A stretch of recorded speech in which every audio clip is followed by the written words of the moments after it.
의식이라는 것이 수면 위로 떠오르는 과정은 생각보다 훨씬 더 고통스럽고 폭력적이었다. 그것은 잠에서 깨어나는 자연스러운 부상이 아니었다. 마치 깊은 심해의 밑바닥, 수천 톤의 수압이 전신을 짓누르는 절대적인 어둠 속에 납덩이를 매달고 가라앉아 있다가 뱃속의 마지막 공기 한 방울까지 다 빠져나간 뒤에야 억지로 멱살이 잡혀 수면 위로 끌어올려지는 기분이었다. 현실과 비현실의 경계가 모호했다. 이것은 꿈인가? 아니, 꿈이라기엔 감각이 너무나 날카롭고 선명했다. 신경세포 하나하나가 비명을 지르고 있었다. 가장 먼저 돌아온 감각은 후각이었다. 코끝을 맴도는 공기는 탁하고 무겁고 끈적거렸다. 단순히 환기가 되지 않은 지하 단칸방의 곰팡내와는 질적으로 달랐다. 그것은 아주 오랫동안, 아마도 수십 년간 완벽하게 밀봉되어 있던 공간이 강제로 열렸을 때 뿜어져 나오는 시간마저 썩어버린 죽은 공기의 냄새였다. 습기를 잔뜩 머금은 먼지 냄새, 미세하게 부서진 시멘트 가루가 기도를 타고 넘어가 폐부 깊숙이 박히는 건조하고 까슬까슬한 알칼리성 냄새. 그리고 그 모든 냄새의 밑바닥에 아주 얇고 비릿하게 깔린 쇠 냄새. 마치 도살장의 핏자국을 락스로 수십 번 닦아낸 뒤에 남는 희미하지만 결코 지워지지 않는 철분의 향기 같았다. 나는 눈을 떴다. 하지만 달라지는 것은 아무것도 없었다. 눈꺼풀을 닫고 있을 때나 부릅뜨고 있을 때나 시야를 가득 채운 것은 완벽한 어둠뿐이었다. 빛이라고는 단 한 줄기, 아니 빛의 입자 하나조차 존재하지 않은 절대적인 칠흑. 순간적인 공포가 척추를 타고 뇌관을 때렸다. 시신경이 고장을 일으킨 것일까? 약물에 의한 일시적 실명인가? 아니면 누군가 내 눈을 도려내기라도 한 것인가? 나는 눈을 몇 번이고 깜빡여 보았다.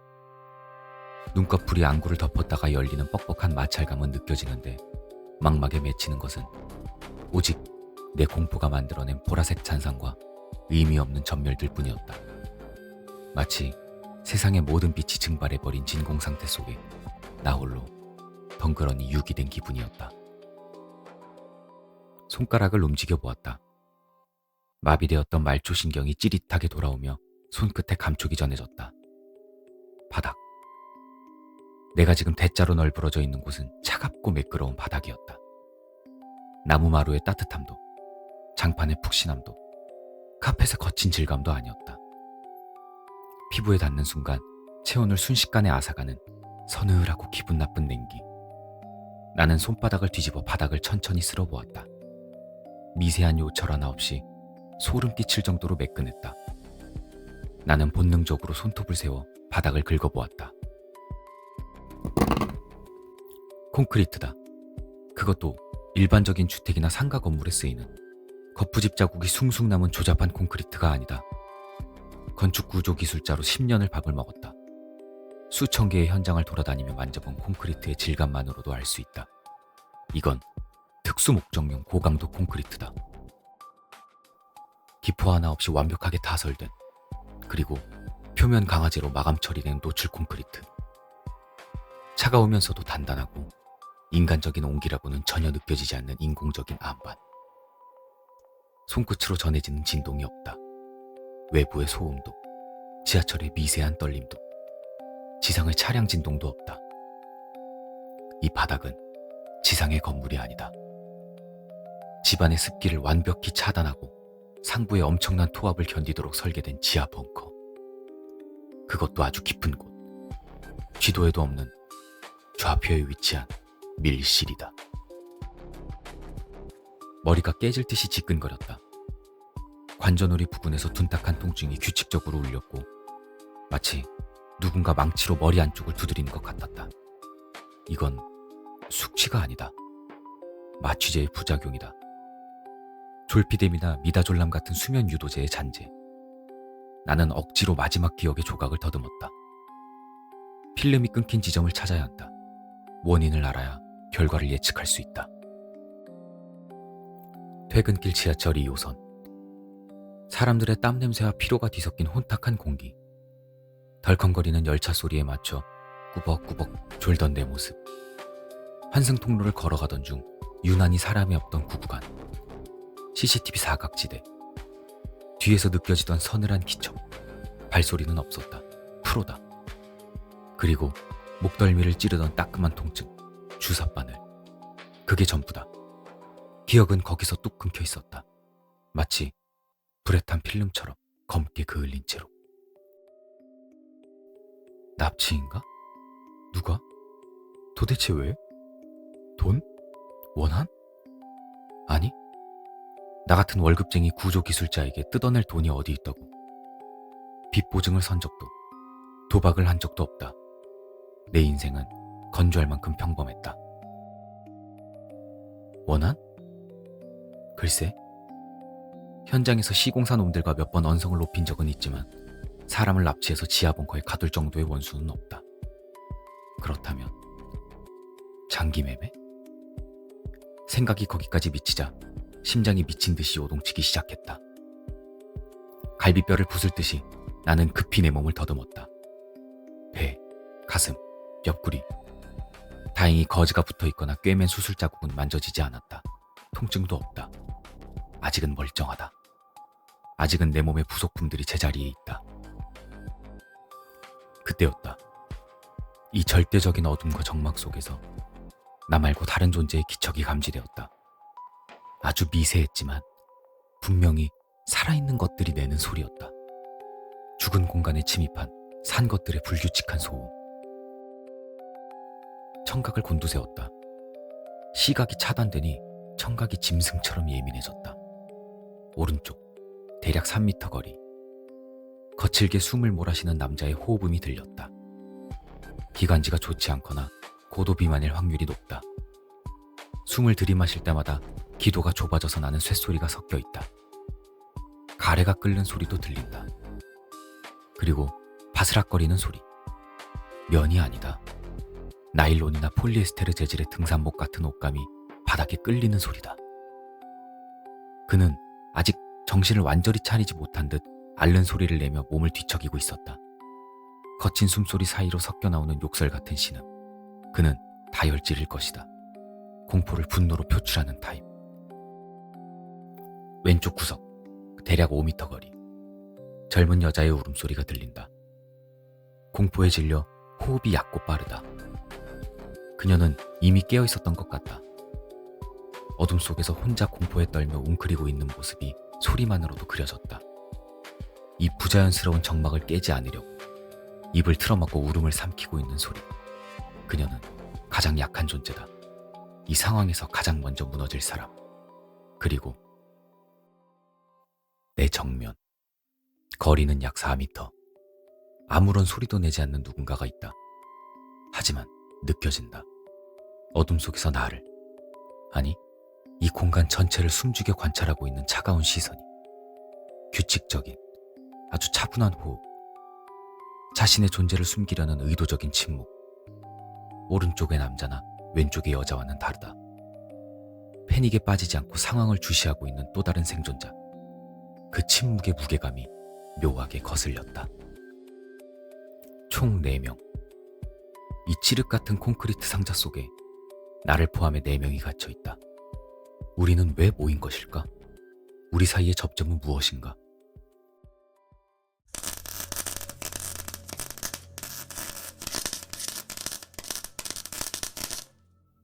생각할 틈도 주지 않고 예고도 없이 폭력적인 빛이 쏟아졌다. 천장 한가운데서 터지듯 켜진 고광량 백색 형광등이 무방비 상태였던 내 시신경을 날카롭게 찔렀다. 마치 달궈진 송곳으로 눈을 찌르는 듯한 물리적인 통증. 나는 비명을 지르며 반사적으로 눈을 감고 팔로 얼굴을 가렸다. 감은 눈꺼풀 안쪽에서 붉은 잔상이 어지럽게 춤을 췄다. 망망이 타버릴 것 같은 고통.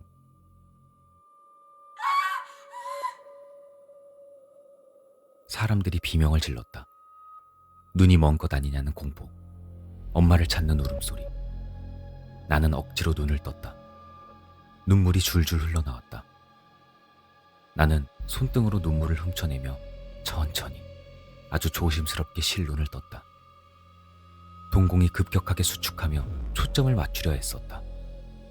눈물이 고인 흐릿한 시야가 점차 선명해지며 회색의 세계가 그 위용을 드러냈다. 가로, 세로, 높이 모두 6m가량의 완벽한 정육면체방. 내 예상은 틀리지 않았다. 사방은 매끈한 노출 콘크리트로 마감되어 있었다. 이어치기한 이음새가 거의 보이지 않을 정도로 정교한 시공이었다. 이런 마감은 미술관이나 고급 건축물에서나 볼 수 있는 수준이다.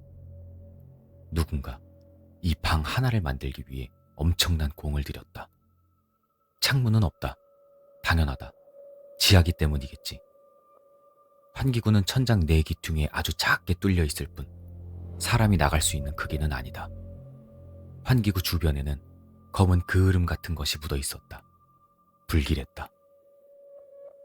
그리고 가장 절망적인 것은 문이 없다는 사실이다. 벽면 어디를 둘러봐도 문틈이나 손잡이, 경첩의 흔적조차 보이지 않았다. 들어올 때는 분명히 있었을 텐데 나가는 곳은 없다. 벽 전체가 움직이는 히든 도어인가? 아니면 천장이 열리는 구조인가? 어느 쪽이든 안에서는 열 수 없는 구조다. 완벽한 밀실, 건축학적으로 불가능해 보이는 이 공간이 지금 내 눈앞에 실제하고 있었다. 나는 비틀거리며 몸을 일으켰다. 다리에 힘이 잘 들어가지 않았다. 마취가 덜 풀린 탓이다. 나는 휘청거리면서도 다른 사람들을 관찰했다. 이 상황에서 정보는 곧 생존이다. 내가 누구와 갇혔는지 알아야 한다. 가장 먼저 눈에 띈 것은 오른쪽의 남자. 50살 가까이 되어 보이는 나이. 터질 듯이 부푼 배를 감싼 화려한 기하학적 패턴의 등산복 상의. 땀으로 번들거리는 붉은 얼굴, 벗겨진 이마, 그리고 술톤이 도는 피부. 그의 목에는 손가락 굵기만한 금목걸이가 번들거리며 땀에 젖어 있었고 손목에는 금팔찌가 살에 파묻혀 있었다. 전형적인 과시형 인간. 그는 상황 파악보다는 짜증과 분노가 먼저 있듯 붉게 충혈된 눈으로 허공에 대고 삿대질을 해대고 있었다. 입가에는 하얀 거품이 말라붙어 있었다. 그는 허공에 대고 고래고래 소리를 질렀다. 누구 짓이냐고, 장난치지 말라고, 자신이 누군지 아냐고. 오태석. 그는 공포를 분노로 위장하여 자신의 우위를 확인하려는 유형이다. 목소리가 크고 행동이 거칠고 타인을 하대하는 것에 익숙해 보인다. 이런 폐쇄된 상황에서 가장 위험한 변수는 알 수 없는 납치범보다 저런 통제불능의 인간일 수 있다. 그는 지금 자신이 피해자라는 사실보다 자신이 무시당했다는 사실에 더 분노하고 있다. 어리석은 남자다. 왼쪽 구석에는 20대 초반으로 보이는 여학생이 주저앉아 있었다. 김유나. 헐렁한 회색 후드티에 찢어진 청바지, 낡은 캔버스 운동화, 염색한 지 오래되어 뿌리가 검게 올라온 갈색 단발머리는 헝클어져 얼굴을 가리고 있었다. 그녀는 무릎 사이에 얼굴을 파묻고 마치 이 상황을 거부하듯 양손으로 귀를 꽉 막고 있었다. 손톱을 잘근잘근 씹는 버릇이 있는지 손끝이 뭉툭했다. 현실 도피. 가장 약한 골이다. 그리고 정면. 아까 내 기척을 느꼈던 그 여자다. 윤서영. 나이는 30대 초반. 창백하리만큼 하얀 피부에 핏기 없는 입술, 단정하게 하나로 묶은 검은색 머리와 구김없는 흰 블라우스, 회색 슬랙스. 그녀는 소리를 지르지도 울지도 않았다. 그저 차가운 눈으로 방의 내 모서리와 천장의 구조를 훑어보고 있었다. 마치 수술실에 들어온 의사처럼 감정이 철저히 배제된 분석적인 눈빛이었다. 하지만 그녀의 손은 미세하게 떨리고 있었다. 그녀는 공포를 느끼지 않는 것이 아니라 억누르고 있는 것이다. 나는 셔츠의 먼지를 털어내며 입을 열었다. 목소리가 갈라져 나왔다. 사포로 성대를 긁는 듯한 건조함. 목이 탔다. 소리 질러봐야 소용없습니다. 방음 설계가 완벽해 보이네요. 울림이 짧아요. 흡음재가 내장된 벽일 겁니다. 내 말에 등산복 남자 오태석이 획 고개를 돌려 나를 노려보았다. 그의 눈엔 적개심이 타올랐다. 그에게는 지금 분을 표출할 대상이 필요했다. 오태석이 주먹을 쥐고 위협적으로 다가왔다. 그는 내가 이 일을 꾸민 범인이냐고, 돈을 뜯어내려고 납치했냐며 윽박질렀다. 땀 냄새와 오래된 담배 쩐내, 그리고 싸구려 스킨 냄새가 훅 끼쳐왔다. 하지만 나는 물러서지 않고 그를 빤히 응시했다. 동공이 풀려있고 쥐고 있는 주먹은 힘이 들어가 있지 않다. 겁먹은 개가 더 크게 짖는 법이다. 여기서 밀리면 끝이다. 주도권을 뺏기면 안 된다. 나는 그에게 똑똑히 말했다. 나도 당신처럼 자고 일어나니 여기였다고. 납치범이 자기 발로 감옥에 들어오진 않는다고. 상식적으로 생각하라고. 내 건조하고 침착한 대답에 남자는 할 말을 잃은 듯 입을 뻐끔거렸다. 그는 분을 사귀지 못하고 다시 벽을 향해 발길질을 해댔다. 그는 벽을 걷어차며 문을 열라고 소리를 질렀다. 경찰에 신고하겠다고. 핸드폰이 어디 갔냐고 악을 썼다. 소지품. 그제야 나도 급히 주머니를 뒤졌다. 지갑, 스마트폰, 차키, 심지어 주머니에 있던 동전 하나까지 모두 사라졌다. 남은 것은 내가 입고 있는 셔츠와 바지, 속옷, 그리고 도수가 있는 안경뿐. 안경이 남겨진 건 다행인가? 아니면 더 잘 보라는 배려인가? 철저하다. 단순한 강도가 아니다. 우리를 사회적으로 완전히 삭제시킨 상태다. 외부와의 연락수단은 전무하다. 우리는 고립되었다. 그때 침묵을 지키던 정면의 여자 윤서영이 입을 열었다. 가운데를 보라고. 저기에 무언가가 있다고. 낮고 차분한, 그러나 묘하게 신경을 긁는 금속성 목소리였다. 그녀의 시선이 향한 곳은 방의 정중앙이었다. 아까는 어둠 때문에, 그리고 깨어난 직후의 혼란 때문에 보지 못했던 것이 있었다. 회색 콘크리트 바닥 위에 덩그러니 놓인 낡고 녹슨 철제 책상 하나.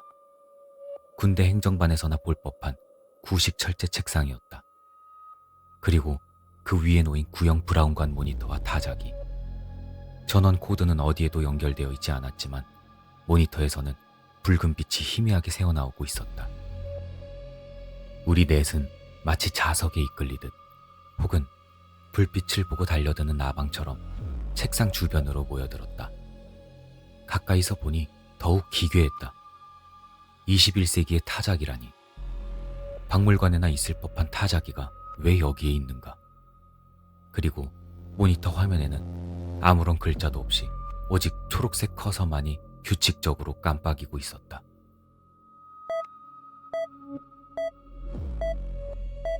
마치 심장 박동기처럼 살아있음을 강요하는 듯한, 혹은 우리의 남은 시간을 카운트하는 듯한 리듬. 그 규칙적인 깜빡임이 최면을 거는 것 같았다. 오태석이 참지 못하고 모니터 옆을 손바닥으로 내리쳤다. 몰래 카메라냐고. 당장 나오라고 소리쳤다. 그 순간 모니터의 붉은 빛이 강해지며 웅웅거리는 기계음과 함께 글자가 나타나기 시작했다. 누가 치는 것도 아닌데 타자기 건반이 스스로 눌리며 소름 끼치는 타건음을 만들어냈다. 환영합니다. 죄인 여러분.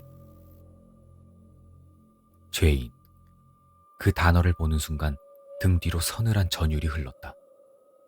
마치 얼음물을 끼얹은 듯 방 안의 공기가 순식간에 차갑고 무거워졌다.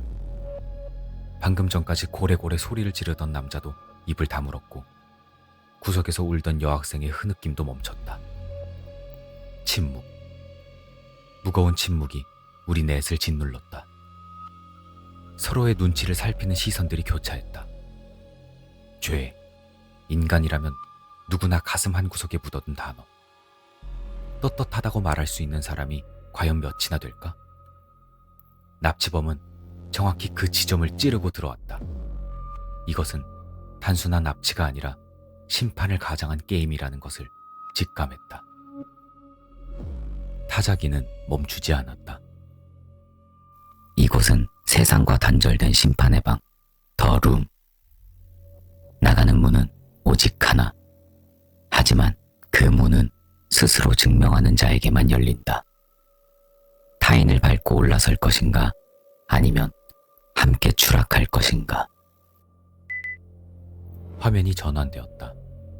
이번에는 붉은색 디지털 숫자가 화면을 가득 채웠다. 숫자는 즉시 줄어들기 시작했다. 59분 59초, 59분 58초. 시간, 남은 수명, 혹은 유예 기간. 숫자가 줄어드는 것을 볼 때마다 내 심장 박동도 덩달아 빨라지는 것을 느꼈다. 1초가 1년처럼 느껴지는 압박감. 김유나가 덜덜 떨며 저게 뭐냐고, 시간이 다 되면 죽는 거냐고 물었다. 하지만 아무도 대답해주지 않았다. 아니, 대답할 수 없었다.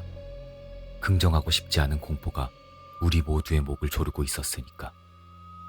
타이머의 숫자는 단순한 숫자가 아니라 우리의 목을 겨누고 있는 칼날의 거리였다. 그때 모니터 하단에 새로운 문장이 떠올랐다.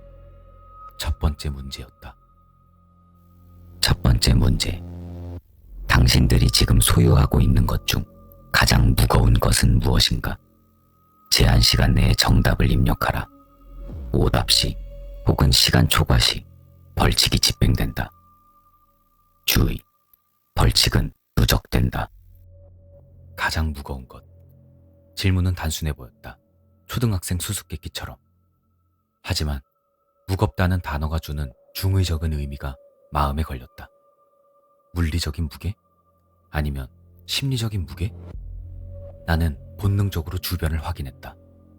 내 몸에는 셔츠와 바지, 안경, 다 합쳐봐야 1kg도 되지 않는다.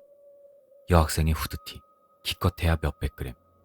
그 의사 같은 여자도 마찬가지다. 얇은 블라우스와 슬랙스뿐.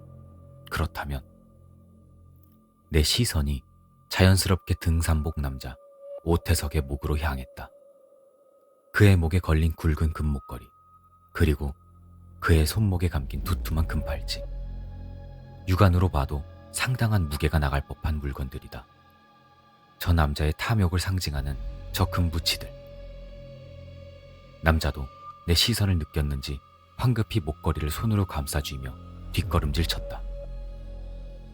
오태석은 뭘 보냐며, 설마 이걸 내놓으라는 거냐며 소리쳤다. 나는 진정하라고 했다. 뺏으려는 게 아니라고. 물리적인 무게라면 지금 이 방 안에서 당신 목에 걸린 그게 제일 무거워 보이니까. 오태석은 웃기지 말라고 했다. 이게 얼마짜린 줄 아냐고. 순금 50돈이라고. 절대 안 된다고. 내 몸에 손대면 죽여버리겠다고 으르렁거렸다. 남자는 말을 하다 말고 멈칫했다. 그의 탐욕스러운 눈동자가 빠르게 굴러갔다. 그는 이 상황에서도 계산기를 두드리고 있었다. 이걸 내놓아야 하는 건가? 아니면 이걸로 내가 살 수 있는 건가? 죽느냐 사느냐의 문제 앞에서도 재산을 먼저 생각하는 저 본능. 역겹지만 지극히 인간적이었다. 그때 방 안의 온도가 미묘하게 변했다. 피부에 와닿는 공기의 질감이 달라졌다. 서늘했던 냉기가 사라지고 끈적하고 불쾌한 열기가 바닥에서부터 올라오기 시작했다. 잠깐 조용히 해봐요. 나는 손을 들어 남자를 제지했다. 소리가 들린다. 천장 네 귀퉁이의 환기구. 그곳에서 붉은색 열선이 달아오르는 소리. 틱, 틱, 틱. 코일이 팽창하는 소리다. 그리고 뜨거운 바람이 뿜어져 나오기 시작하는 소리.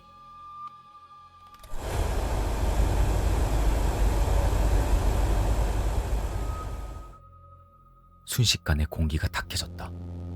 마치 건식 사우나에 들어온 것처럼 건조하고 뜨거운 바람이 정수리로 쏟아져 내렸다. 단순히 위험용이 아니다. 이건 우리를 말려 죽일 작정이다. 콘크리트 벽이 열기를 머금기 시작하면 이 방은 거대한 오븐이 될 것이다. 복사열. 콘크리트는 한번 달궈지면 좀처럼 식지 않는다. 우리는 천천히 익어갈 것이다. 1단계. 온도 상승. 현재 실내 온도 24도. 목표 온도 60도. 상승 속도 1분당 1도. 모니터에 뜬 글자를 보고 김유나가 비명을 질렀다. 60도면 타 죽는 거 아니냐고. 60도. 일반적인 목욕탕 열탕 온도가 40도 정도다. 42도만 넘어가도 뜨거워서 오래 버티기 힘들다. 60도면 단백질 변성이 일어나는 온도다. 사람은 단백질로 이루어져 있다. 60도의 환경에 지속적으로 노출되면 체내 단백질이 굳어버리고 장기가 기능을 멈춘다. 화상을 입기도 전에 탈수와 열사병으로 쇼크사가 먼저 올 것이다. 뇌가 익어버리는 것이다. 시간이 없다. 생각보다 훨씬 빨리 죽음이 닥쳐올 것이다. 이미 이마에는 땀방울이 맺히기 시작했고 안경에 김이 서리기 시작했다. 숨을 들이마실 때마다 뜨거운 모래를 삼키는 기분이다.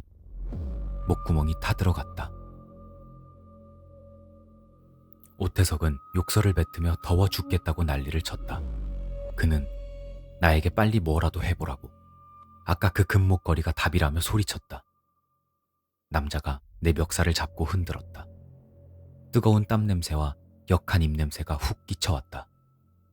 나는 그의 손을 거칠게 뿌리쳤다. 이건 놓으라고. 생각 중이라고. 이성적으로 생각해야 한다. 설계자는 왜 무게를 물었을까? 단순히 몸무게나 소지품의 무게를 묻는 거라면 저울을 준비했어야 한다. 하지만 이 방엔 저울이 없다. 오직 타자기뿐. 그렇다면 답은 단어다. 가장 무거운 의미를 가진 단어. 관념적인 무게. 하지만 남자는 기다려줄 인내심이 없었다. 그는 더위를 참지 못하고 패닉 상태에 빠져 있었다. 그는 비틀거리며 책상으로 달려가 타자기를 두들기기 시작했다. 그의 손가락은 공포와 탐욕으로 뒤범벅되어 떨리고 있었다. 안 돼! 멈춰요! 아직 확실하지 않은... 내 외침은 늦었다. 남자는 이미 금목걸이라는 답을 입력하고 엔터키를 눌러버렸다.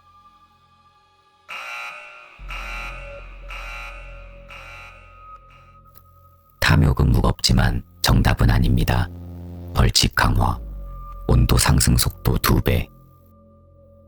방 안은 순식간에 불지옥으로 변했다. 피부가 따가울 정도로 뜨거운 열풍이 몰아쳤다. 체감 온도가 급격히 상승했다. 40도, 45도. 숨을 쉬는 것 자체가 고통이었다. 폐가 타들어가는 느낌. 공기 중에 산소가 희박해지는 것 같았다. 여학생은 바닥에 엎드려 울부짖었고 남자는 자신의 멍청한 선택을 후회하며 욕설을 퍼부었다. 뜨겁다고, 그라고, 잘못했다고 빌었다. 돈을 줄 테니 살려달라고 애원했다. 나 역시 현기증이 일었다. 뇌가 익어가는 기분이다. 사고가 둔해지고 시야가 붉게 물들었다. 이대로라면 10분도 버티지 못한다. 모두가 말라비틀어진 미라처럼 되어 발견될 것이다. 그때 흰 블라우스의 여자 윤서영이 내 옆으로 다가왔다. 그녀의 이마에도 땀이 송골송골 맺혀 있었고 블라우스는 땀에 젖어 살에 달라붙어 있었다. 하지만 그녀의 눈빛만은 여전히 서늘했다. 극한 상황에서도 이성을 놓지 않는 그녀가 경이로울 지경이었다. 그녀가 작게 속삭였다. 이 방에 들어오기 전 마지막으로 본 문구가 뭐였냐고. 그녀의 질문에 멍한 머리가 순간 번뜩였다. 마지막 문구. 환영합니다, 죄인 여러분. 죄인. 그리고 증명하라. 설계자는 우리를 죄인이라고 불렀다. 그리고 지금 우리가 가진 것 중 가장 무거운 것을 물었다. 옷도, 금도, 몸무게도 아니다. 죄인이 평생 짊어지고 가야 할 것. 벗어버리고 싶어도 절대 벗을 수 없는 것. 보이지 않지만 우리를 이 지옥 같은 방으로 끌고 온 인력. 죄책감? 내가 쉰 목소리로 중얼거리자 여자가 고개를 저었다. 아니라고. 좀 더 근원적인 거라고. 죄를 짓게 만드는 욕망, 혹은 죄 그 자체.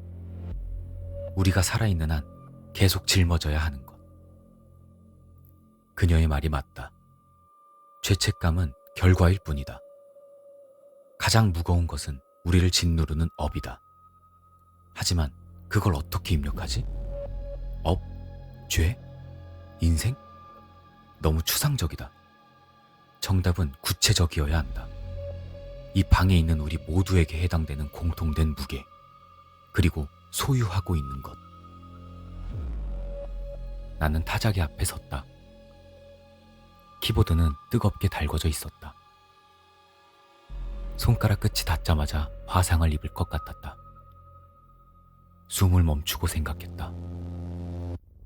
나의 죄, 저 남자의 탐욕, 저 여학생의 나약함, 그리고 이 여자의 차가운 방관. 우리 모두가 가진 것, 그리고 죽을 때까지 내려놓을 수 없는 것. 영혼을 짓누르는 감옥, 생명, 삶의 무게. 아니, 너무 철학적이다. 이 설계자는 좀 더 비틀린 답을 원할 것이다.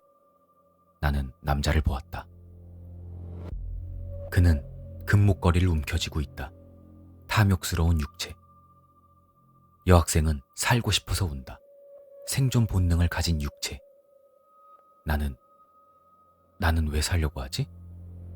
그냥 살아있으니까. 이 몸뚱어리가 살아있으니까. 그게 문제다. 살아있다는 것 자체가 무게다. 육신, 영혼을 가두는 감옥. 이 콘크리트 방처럼 우리 영혼을 가두고 있는 이 무겁고 추악한 육신. 고통을 느끼고 욕망에 휘둘리고 결국은 썩어 문드러질 이 껍데기. 이 육신이 있기에 우리는 죄를 짓는다. 나는 떨리는 손으로 키보드에 손을 올렸다. 확신은 없다. 하지만 다른 대안도 없다. 이대로 타죽거나 아니면 도박을 하거나. 한 글자 한 글자. 내 손가락이 움직일 때마다 땀방울이 키보드 위로 떨어져 치익거리는 소리를 내며 증발했다. 손가락 끝에 살이 익어가는 냄새가 났다. 육체. 엔터키를 누르는 순간 나는 눈을 질끈 감았다. 제발, 제발 멈춰라. 내 심장이 터지기 전에.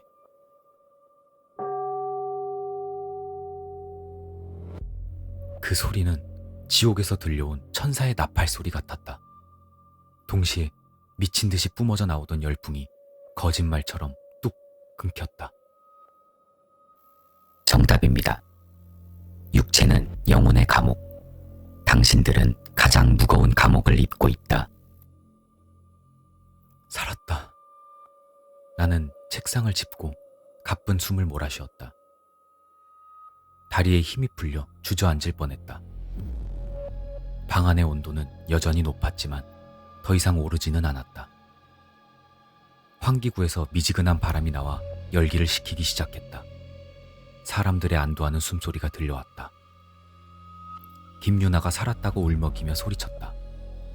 오태석은 바닥에 대자로 뻗어 헉헉거렸다. 그는 자신의 목을 조르던 넥타이 같은 금목걸이를 거칠게 풀어헤쳤다. 그의 목에는 붉은 자국이 선명하게 남아있었다. 하지만 안도는 너무나 짧았다.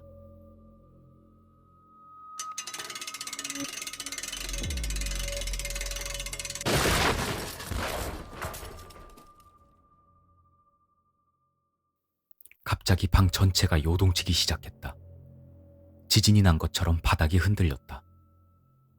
우리는 중심을 잃고 바닥에 나뒹굴었다. 책상이 미끄러지고 우리는 벽으로 쏠렸다. 콘크리트 벽에서 가루가 떨어져 내렸고 오태석이 이게 뭐냐고 끝난 거 아니었냐고 비명을 질렀다. 모니터엔 새로운 메시지가 붉게 전멸하고 있었다. 1단계 통과. 보상을 지급합니다. 보상? 이 상황에서 보상이라니 물이라도 주겠다는 건가? 시원한 물 한 잔? 아니면 나가는 문? 하지만 내 기대는 처참히 빗나갔다. 방 한가운데 우리가 서 있던 바닥이 천천히 갈라지기 시작했다. 정확한 사각형 모양으로 바닥 타일이 열렸다.